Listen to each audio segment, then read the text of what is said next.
Derivatives of trigonometric functions. Sine and cosine. Let's begin by looking at a couple of animations. Here we see the graph of sine x between minus 2 pi and 2 pi. The animation will plot the slope of that graph.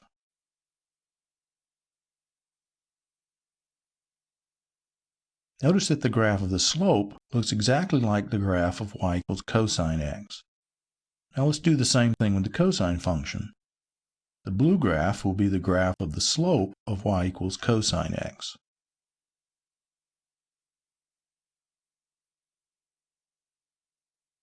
Here the graph of the slope looks just like the graph of minus sine x. So these two plots suggest that the derivative of sine x is cosine x, and that the derivative of cosine x is minus sine x. Now let's see if we're right about that. Let f of x equal sine x. The definition of the derivative says that f prime of x is the limit as h goes to 0 of sine x plus h minus sine x divided by h.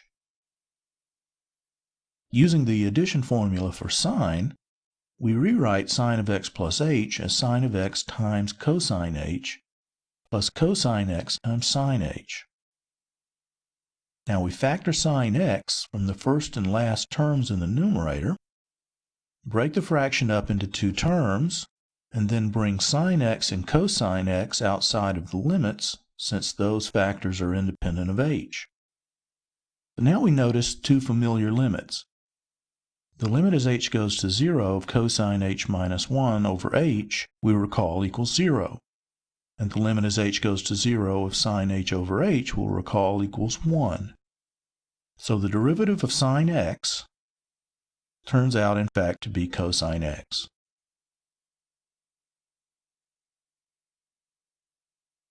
Now let's look at cosine x. Using the definition of the derivative, f prime of x will be the limit as h goes to 0 of cosine x plus h minus cosine x divided by h. Using the addition formula for cosine, we write cosine x plus h as cosine x times cosine h minus sine x times sine h.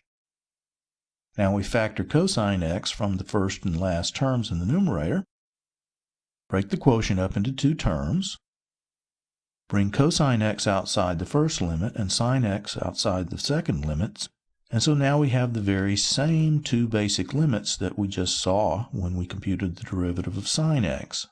So the derivative of cosine x is cosine x times 0 minus sine x times 1, or minus sine x.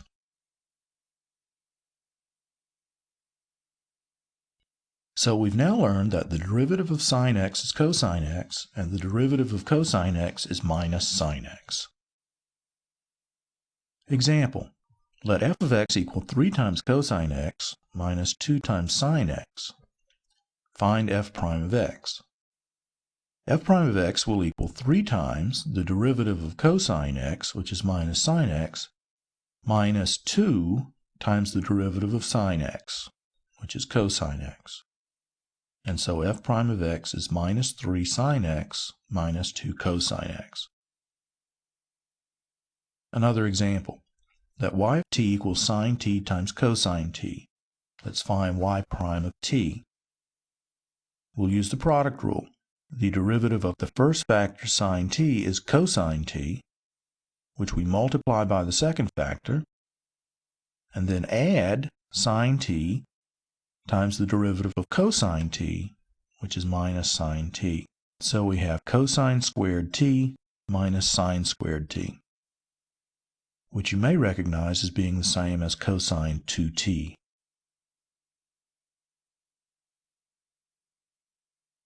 Example: let g of theta equal cosine theta divided by 1 plus sine theta. Let's find and simplify g prime of theta. Here we'll use the quotient rule.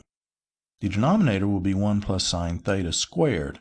To get the numerator, we write the derivative of cosine theta, which is minus sine theta, times the denominator 1 plus sine theta, minus the numerator cosine theta, times the derivative of 1 plus sine theta, which is 0 plus cosine theta.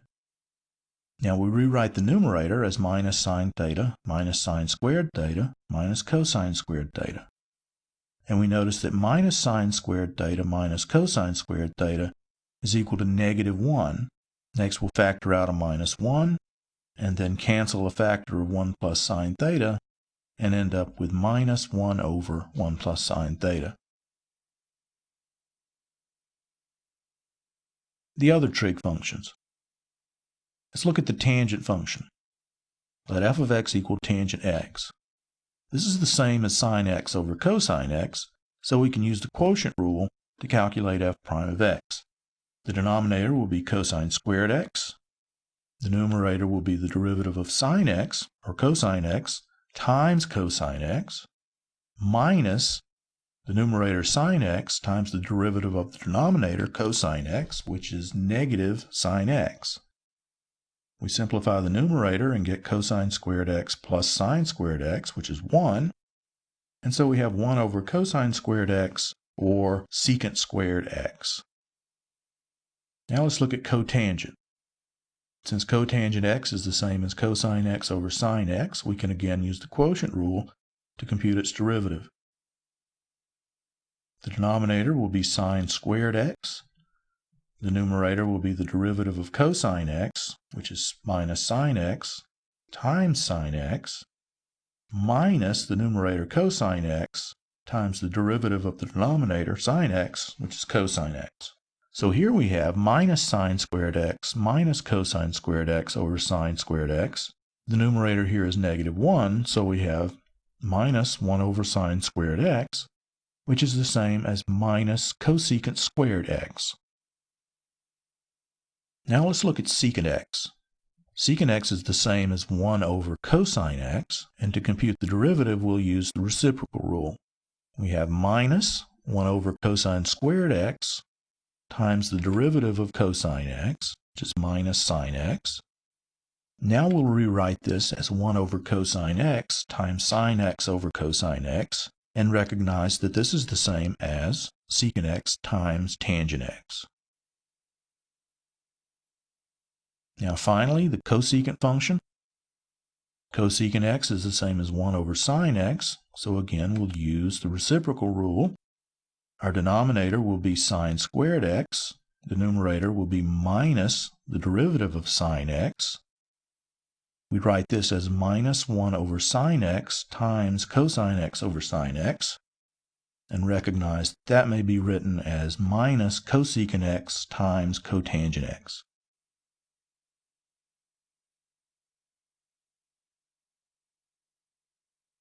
To summarize, we've just learned that the derivative of sine x is cosine x. The derivative of cosine x is minus sine x. The derivative of tangent x is secant squared x. The derivative of cotangent x is minus cosecant squared x. The derivative of secant x is secant x times tangent x. And the derivative of cosecant x is minus cosecant x times cotangent x. Now notice that there's a bit of a pattern here. In fact, if f is any one of these 6 functions, then the derivative of the cofunction of f is the negative of the cofunction of f prime. So if you remember this, you really only need to remember 3 derivatives. For instance, if you know that the derivative of tangent x is secant squared x, then you also know that the derivative of cotangent x is minus cosecant squared x.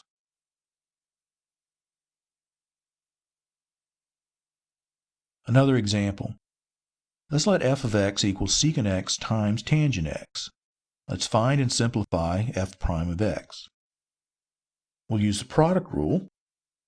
The derivative of secant x is secant x times tangent x, so we multiply that by the second factor tangent x, and add the first factor secant x times the derivative of tangent x, which is secant squared x. Now let's factor secant x from both terms, and write this as secant x times tangent squared x plus secant squared x. Another example.